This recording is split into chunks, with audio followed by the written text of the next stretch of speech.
తాజాంశాన్ని చూస్తున్నాం. దిత్వా తుపాను బంగాళాఖాతం శ్రీలంక తీరాన్ని ఆనుకుని కేంద్రీకృతమై ఉంది. గడిచిన 6 గంటల్లో 8 కిలోమీటర్ల వేగంతో కదిలినట్లు తెలుస్తోంది.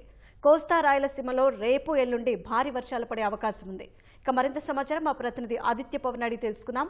ఆదిత్య పవన్, తుపానుకు సంబంధించిన వివరాలేంటి? దిత్వా తుఫాను త్రికోమలికి 90 కిలోమీటర్ల దూరంలో కేంద్రీకృతమై ఉంది. అలాగే ఇది చెన్నైకి, పుదుచ్చేరికి దక్షిణ ఆగ్నేయంగా కొనసాగుతోంది. గడిచినటువంటి 6 గంటలు కనుక పరిశీలించినట్లయితే సుమారుగా 8 నుంచి 10 కిలోమీటర్ల వేగంతో ప్రయాణం చేస్తుంది.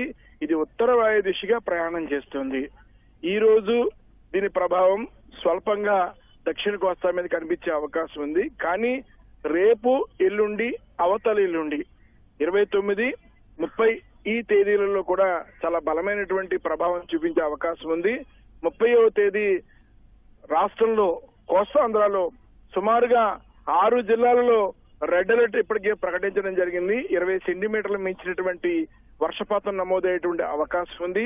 అలాగే గంటకు 50 కిలోమీటర్ల వేగంతో బలమైన ఈదురుగాలు తీరం వెంబడి ఉండేటువంటి అవకాశం ఉంది.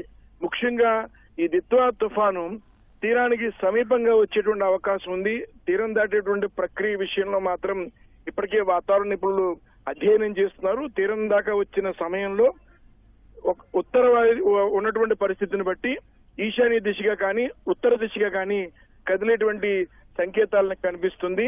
సాధారణంగా ఈ సమయంలో తుఫాన్లు ఏర్పడేటువంటి ప్రక్రియలో తుఫాన్లు బలపడడానికి ఉండేటువంటి అవకాశం చాలా తక్కువగా ఉంటుందని నిపుణులు చెప్తున్నారు.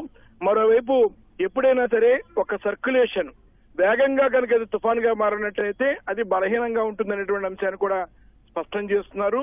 ఆ రకంగా చూసుకున్నా కూడా ఇది ఒక స్వల్ప తుఫానుగా మాత్రం భావించవచ్చని వాతావరణ నిపుణులు అంచనా వేస్తున్నారు. అందుకే గాలి వేగం 29, 30 తేదీల మధ్య 80 నుంచి 90 కిలోమీటర్ల వేగంతో ఈదురుగాలు ఉండేటువంటి అవకాశం ఉందనేటువంటి అంచనాని స్పష్టం చేస్తున్నారు.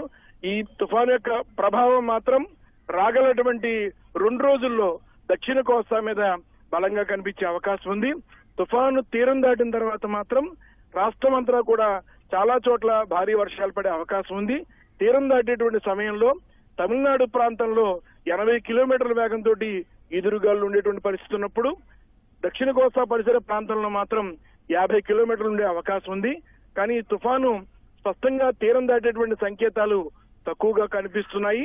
తీరానికి సమీపంగా వచ్చి దిశ మార్చుకునేటువంటి అవకాశం ఉందనేటువంటి అంశాన్ని మాత్రం వాతావరణ నిపుణులు స్పష్టం చేస్తున్నారు. షాహీన్, ధన్యవాదాలు ఆదిత్య పవన్.